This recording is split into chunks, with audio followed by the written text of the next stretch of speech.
Hey guys, continuing Iamblichus' exhortation to philosophy text, chapter 10, the beginning of the chapter.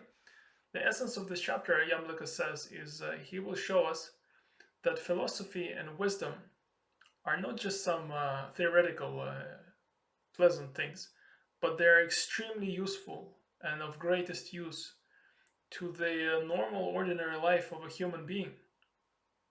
And from the previous chapters, we can see how that works. Wisdom makes anything a person does better because they will be doing it in a wiser way, whoever they might be, whatever their job might be.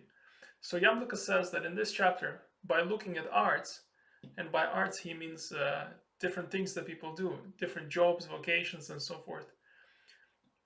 By looking at this, we can see that wisdom is of greatest use to a human being. And he begins by saying, let's look at physicians and gymnasts. Gymnasts need to be a better gymnast.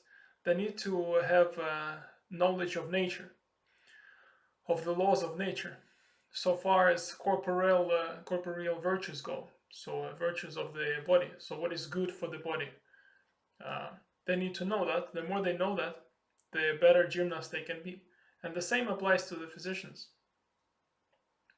So here we see that both gymnasts and physicians, they need to have knowledge of virtue, at least on a corporeal level, what is good for the body. Then he says, let's look at a politician. Politicians needs to know even more. The politician needs to know virtues of the soul, the felicity or happiness of the state, what that entails, and how to create that, and other laws of nature related to those things.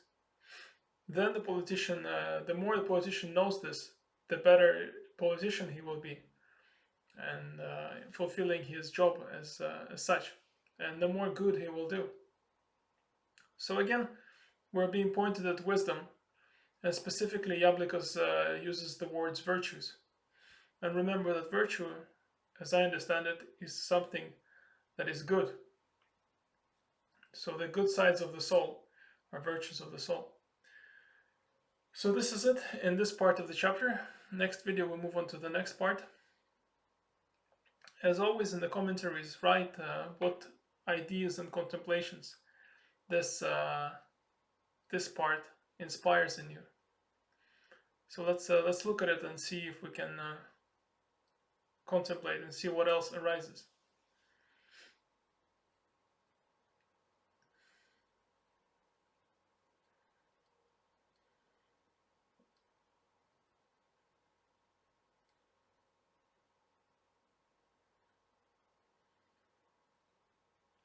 Yes, from previous chapters we remember that Iamblichus said, happiness is either wisdom or is part of wisdom. So to know happiness of the state, we need to possess wisdom. We cannot separate those two things. And it makes sense, because happiness is something that is good.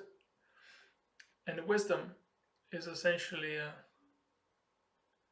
a byproduct of the science of virtue, from, if I remember correctly, the science of what is good. And we become wiser when we're able to separate the good from the less good.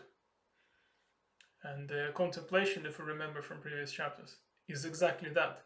It's looking at two things and saying this thing is better than this one.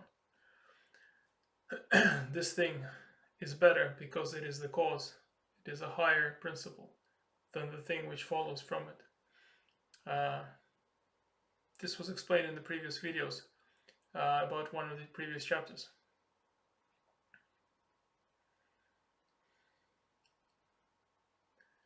So yeah, so that's it now. I'll meditate for 15 seconds and YouTube will show a video. Click on it and continue watching it.